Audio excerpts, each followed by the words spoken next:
क्योंकि यहाँ पे स्पष्ट लिखा हुआ है कि आपने सूर्य को खाया था या निगला था, कि आप सूर्य के नजदीक चले गए थे। यहाँ पे ऐसा कुछ नहीं लिखा गया है।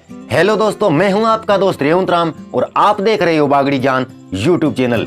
दोस्तों, आज की वीडियो में बात करेंगे हनुमान जी महाराज के बारे में। हनुमान जी महाराज के बारे में बहुत सारी कथाएं प्रचलन में है, जिनमें से एक कथा हमें सुनने को इस प्रकार भी मिलती है कि एक बार हनुमान जी महाराज ने बचपन में सूर्य को फल समझा और फल समझ करके उसे निगल लिया, जिस वजह से पूरी पृथ्वी के ऊपर अंधकार छा गया और फिर इंद्र देवता ने उनके ऊपर वज्र का प्रहार किया, जिस वजह से वो धरती के ऊपर गिर पड़े और मूर्छित हो गए। अपने पुत्र की इस हालत को देख करके पवन देवता ने वायु की गति को रोक दिया। उसके बाद में जितने भी पृथ्वी के ऊपर जीव जंतु और प्राणी थे वो सब मरने की कगार पर आ गए और उनमें हाहाकार मच गया। और दोस्तों, ये कथा हमने टीवी सीरियल पर दिखाई जाने वाली रामायण में भी देखा है और इसके साथ साथ जो कथा पंडालों में रामायण सुनाई जाती है उसमें भी हमें ये कथा सुनाई जाती है। लेकिन दोस्तों, इस बारे में अगर हम इस वाल्मीकि रामायण के अंदर पढ़ते हैं तो ऐसा कुछ नहीं लिखा हुआ है कि हनुमान जी महाराज ने सूर्य को निगला था। तो चलिए दोस्तों, मैं आपके सामने इस वाल्मीकि रामायण को पढ़ता हूँ जो गीता प्रेस गोरखपुर से प्रकाशित है, और मैं खोलता हूँ आपके सामने इस रामायण को और पढ़ता हूँ आपके सामने कि वहां पर इस कथा के बारे में क्या लिखा हुआ है। दोस्तों, मैं चलता हूँ सीधा 66 नंबर सर्ग में और किष्किंधा कांड में। किष्किंधा कांड का 66 नंबर सर्ग आपके सामने पढ़ता हूँ। यह है दोस्तों किष्किंधा कांड का 66 नंबर सर्ग और इसको मैं आपके सामने पढ़ता हूँ 21 नंबर श्लोक से। तो शुरू करता हूँ, आप ध्यानपूर्वक सुनिए कि यहाँ पर क्या लिखा हुआ है इस बारे में। बाल्य अवस्था में एक विशाल वन के भीतर एक दिन उदित हुए सूर्य को देखकर तुमने समझा कि यह भी कोई फल है, अतः उसे लेने के लिए तुम सहसा आकाश में उछल पड़े।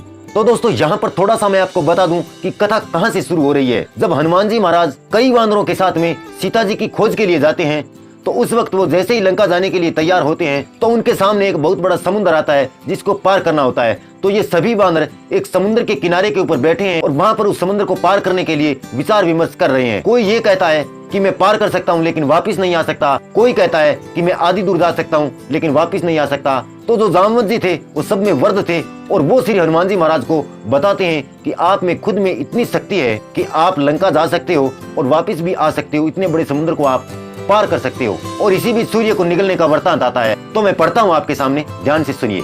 तो जामवंत जी कह रहे हैं, बाल्य अवस्था में एक विशाल वन के भीतर एक दिन उदित हुए सूर्य को देखकर तुमने समझा कि यह भी कोई फल है, अतः उसे लेने के लिए तुम सहसा आकाश में उछल पड़े। तो जामवंत जी यहाँ पे हनुमान जी महाराज को कह रहे हैं कि आप बचपन में एक वन के अंदर भ्रमण कर रहे थे, घूम रहे थे, खेल कूद रहे थे और उसी वक्त आपने उदय हुए सूर्य को देखा। तो आपने ये मन में सोचा कि ये कोई बहुत बड़ा फल है और अच्छा फल है, इसे खाया जाए और लाया जाए। तो आप आकाश में सूर्य की तरफ उछल पड़े उसे लाने के लिए। आगे और क्या कहते हैं सुनिए। महाकपे 300 योजन ऊंचे जाने के बाद सूर्य के तेज से आक्रांत होने पर भी तुम्हारे मन में खेद या चिंता नहीं हुई। तो यहाँ पे जामवंत जी हनुमान जी महाराज को बल बता रहे हैं कि आप में कितनी शक्ति है। आप आकाश में 300 योजन तक चले गए थे और एकदम सूर्य के नजदीक चले गए थे और सूर्य के तेज आक्रांत होने पर भी आपके मन में कोई चिंता या खेद बिल्कुल नहीं हुई कि मैं जल जाऊंगा या भस्म हो जाऊंगा या नीचे गिर जाऊंगा। आपको बिल्कुल भी चिंता नहीं हुई इस बात की और आप सूर्य की तरफ बढ़ते रहे। कपि पर्वत अंतरिक्ष में जाकर जब तुरंत ही तुम सूर्य के पास पहुंच गए तब इंद्र ने कुपित होकर तुम्हारे ऊपर तेज से प्रकाशित वज्र का प्रहार किया।